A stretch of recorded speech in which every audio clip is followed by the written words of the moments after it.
Today, we're taking a look behind the scenes of a construction company that's unlike any other. Zach and his brother Jesse started out on the field with their tools, and today they share their daily life on social media.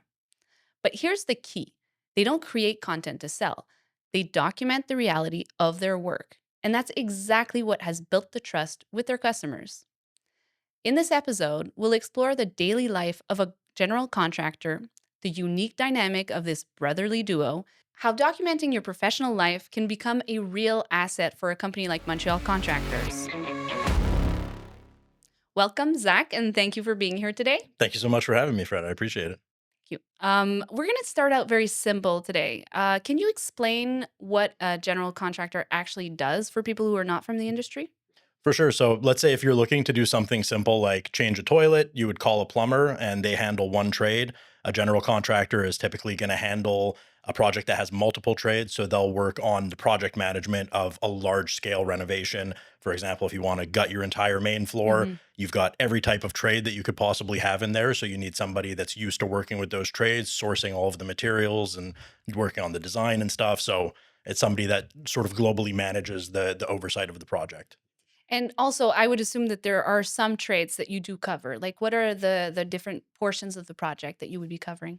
So in-house, we have primarily carpentry. So we handle, of course, all the design project management, Hmm. and everybody on our team is carpentry. So we handle everything from prep, structural framing, rough framing, right up to the finished carpentry. So hanging the doors, the moldings, flooring, stuff like that. So you know everything about the contracting world. A little bit. I'm not bold enough to say that I know everything, but I know a lot of what you need to go from A to Z on, building or Yeah. completely demolishing and rebuilding a So home. when you don't know, you go refer to the experts, which is amazing. So you do know everything. I mean, at least I always know who to find. I know who to talk Exactly. to that would know the answer. Yeah, exactly.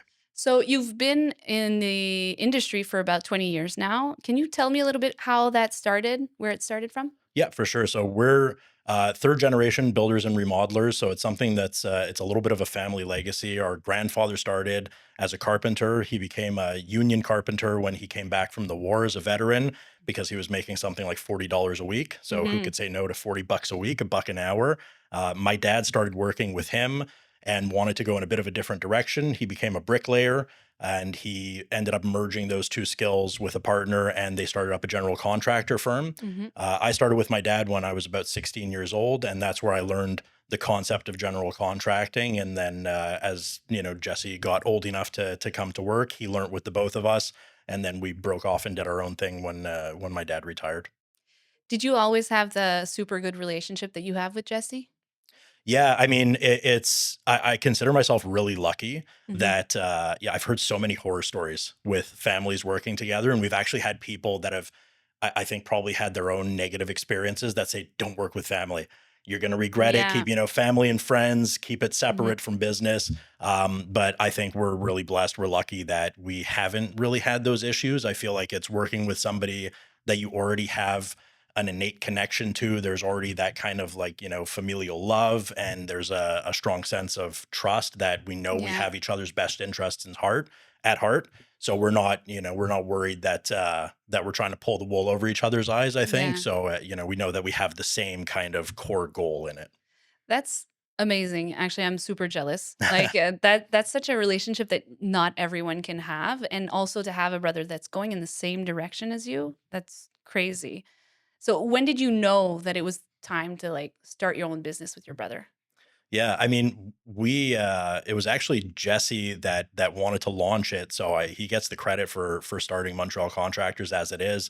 At the beginning, I was not confident. I'm a lot more, cautious. Jesse's a lot more optimistic, and Jesse was ready to go all in. And I said, "Well, what happens if it doesn't work out?" I Yeah. said, "I'm not worried about that." He said, "What happens if it does work out and we didn't take the shot?" So he just sort of went all in head first and started working.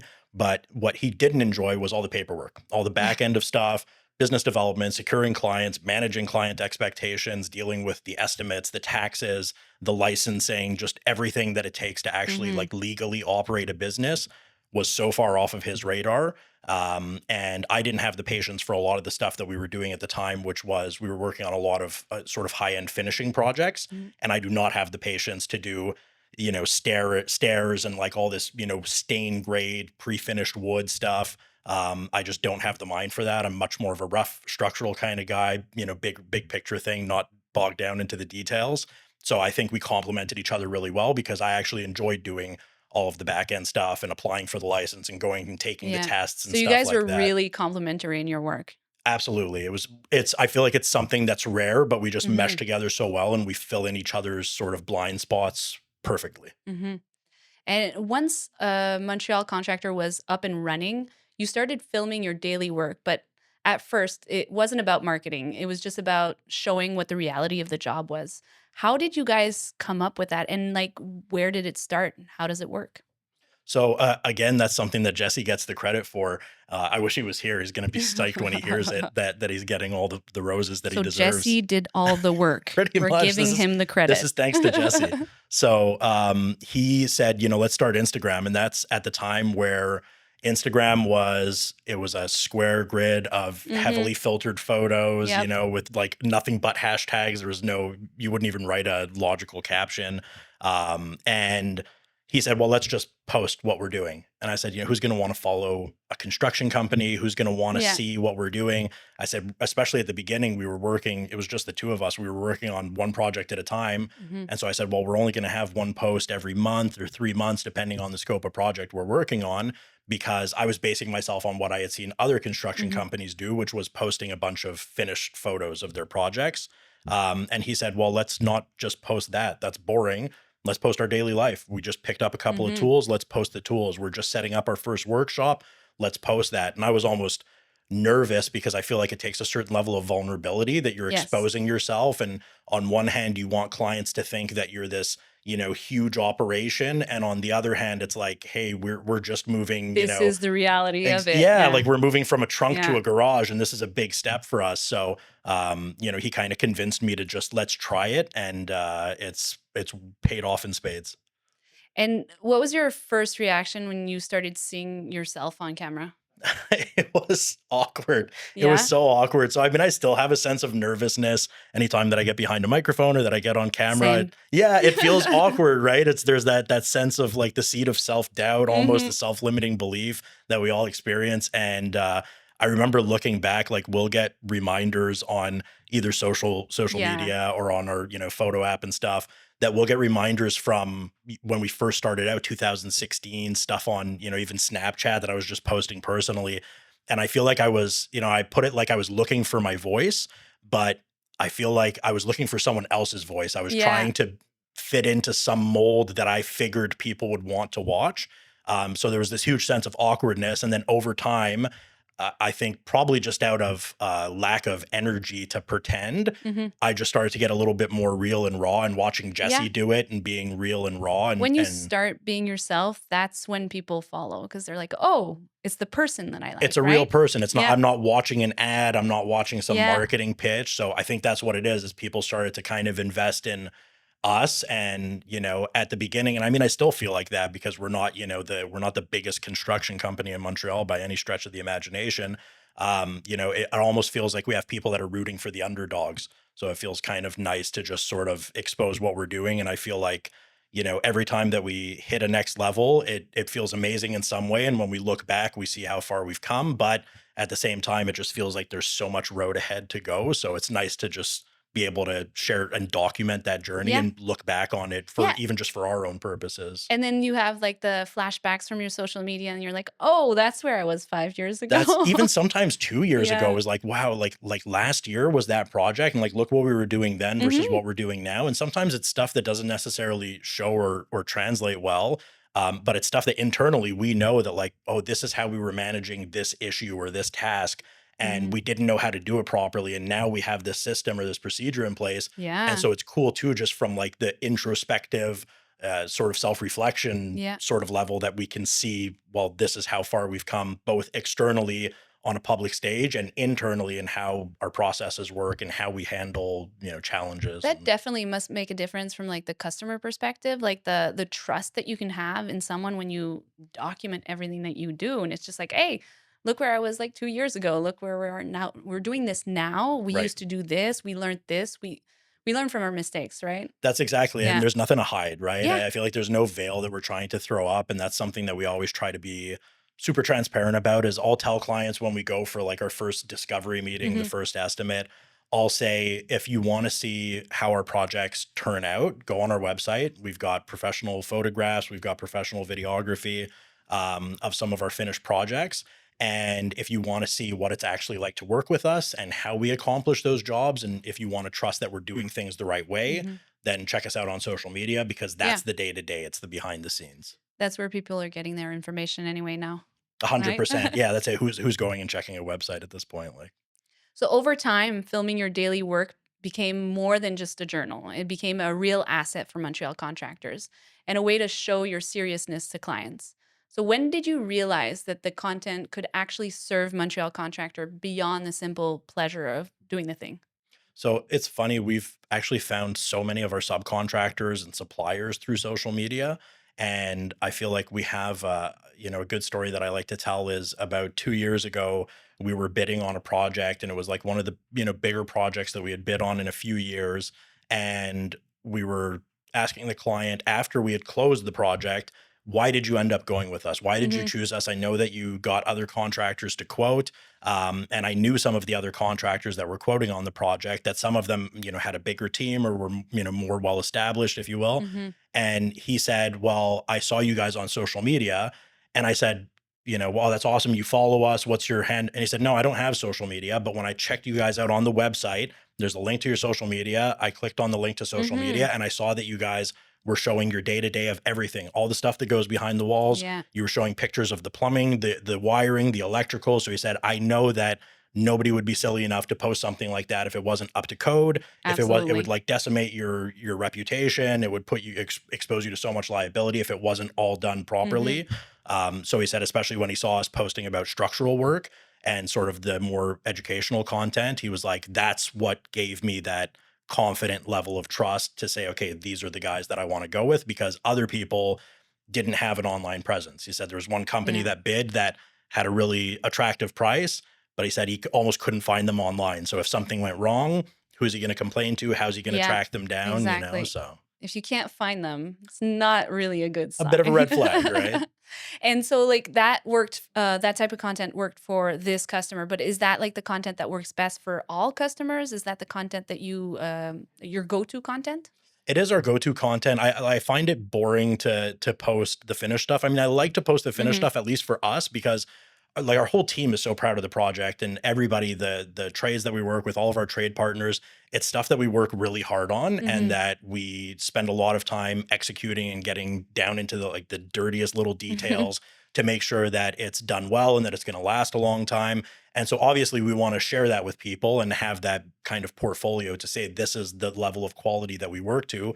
But we've noticed that it historically has the worst engagement on our Yeah, social media. So like we'll post something that's just so off the cuff of us in the middle of our workday, and that can get, thousands, tens of thousands of views. And then we'll post something that is like a beautiful finished project, a $200,000 kitchen where everything is just, high end designer, and people just don't seem to care about it. So I feel like it's yeah. so much more important to post that raw stuff. It could have been made with AI anyway, right? That's exactly it. And like I feel like that's one of the reasons that we try to pose ourselves in pictures and do the videos of it, because I feel like there's so many contractors that, I won't name any names, but if you go on their website and you like reverse Google image, or you Yeah, reverse search engine search them, they'll come up as pictures that are just sort of stock photography. yeah. Right. So it's like it's hard. It doesn't really say much about the level of quality of your work just to have a really nice picture on your website, because it could be, like you said, AI generated, could be Yeah, anybody's if you photo. show the whole process of your work, obviously, and AI can't do, like, anything that is very specific and Right. technical correctly anyway, so No, exactly. you Not you yet know anyway. Yeah, no, that's not it. yet, Yeah, we've not got a yet. good window of it. Yeah. And would you say for the moment, like, that type of content attracts the clients, or does it attract, like, the right clients? It so yeah, I mean, it it attracts the right clients, and I think it serves as social proof. So sort of like the story that I Yeah. was telling you about the client who, felt empowered to choose us after seeing our social media. I Hmm. think that's what it serves well as. So we don't necessarily generate a lot of leads off of it. We actually have a lot of homeowners from all over the globe, the UK, Australia, the US. Obviously, a good core local following here in Quebec, Montreal, but we have people from all over the globe that follow us for the content, for the education, for the Hmm. tools that we post and stuff, and for some memes and jokes and stuff that we do. But I feel like it's a strong point to have that when a client does search us out, they can see that. So even if the lead isn't generated from there, it just It sorts. contributes. Yeah, It's that's it. one It's of the like the touch points. linchpin of Yeah. like, yeah, that's Yeah. exactly it. Yeah, it's important to like create that social proof, and that's a very unique social proof actually, Thank because you. not a lot of contractors have it. I mean, more and more, but Right. still not very much I yet. understand why sometimes because it's we'll get it's we'll it's get into it's tedious. tedious. It takes a lot of time. It's almost a Yes. full-time job on its own. And sometimes you get into it with people in the comment sections and stuff where it's just like, why am I even bothering to do this? But and I feel like that's why some contractors, like we have a plumber that we've worked with, they said, I don't want to do it because every time I post something, somebody hits me with a code article from like down south in Oh, the US that has yeah. nothing to do with how places are built I out here. totally get So it for like anything that's super technical, like plumbers or right. electricians or things like that, that you have to be by code, and the codes change all the And time, they're right? and they're so different everywhere, even borough to borough within Yeah, Montreal. There's things that you're exactly. allowed to do here that you have to do that you're not allowed to do there. So Yeah, yeah, that's wild. yeah. Wild word. Did you study any content creation? Nope, it's all self-taught, and it was just learning. So, like I said, that's why when I look back at some of the old stuff, it was so awkward because we were trying to figure out what do we do and what does Yeah. a content creator do. Who am I? Yeah, and I even sometimes I have a hard time. It feels almost cheesy to refer to myself as a content creator. Yeah, but you But are. yeah, I mean, You we are. create content, so Yes. that's that we do that. But no, it was all self-taught, and we try to just keep it as transparent and real as possible. We try to stay Hmm. vulnerable. We try to just be who we are and not fancy it up. And we used to do. There was a time in maybe 2020, 2021 where we were working really hard on. I was learning like editing apps Hmm. and stuff on the phone to have these fancy transitions and stuff.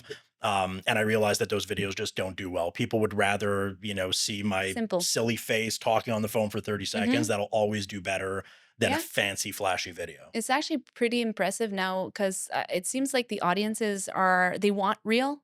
Yeah. And if your camera's too stable or your sound is too good, your image is too good, if everything is like cleaned up, it feels like it's not real. It feels like AI, and I Yeah. feel like that's gonna be the huge turning point in social media content, at least for the next Hmm. year or so, is going to be that super organic, authentic type Yeah. of filming It's because moving. Blur yeah, Witch they're Project style. exactly, yeah, exactly.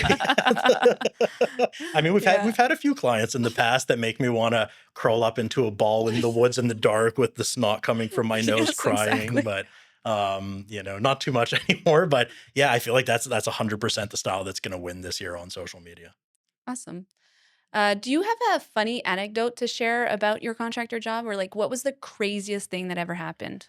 Yeah, so I was thinking about this a lot. I mean, there's a bunch that I always strive to be diplomatic, so I never Yes. wanna talk too much about No no specifics. specifics about clients and stuff, but I'll talk about something that happened internally. So when we were first starting out as just Jesse and I, we didn't each have a pickup truck. So we would do a lot of jobs, and one of the vehicles that we were using Hmm. a lot was like a 2004 Hyundai Sonata, an old used car that I had bought for like 2,000 bucks or something. And Jesse was using it one day to go pick up material, and we had a ton of plywood to pick up. So Hmm. we loaded, I want to say like Too 30 much sheets. for the Oh, weight, way right? too much, way too much, like 30 sheets of plywood onto the roof.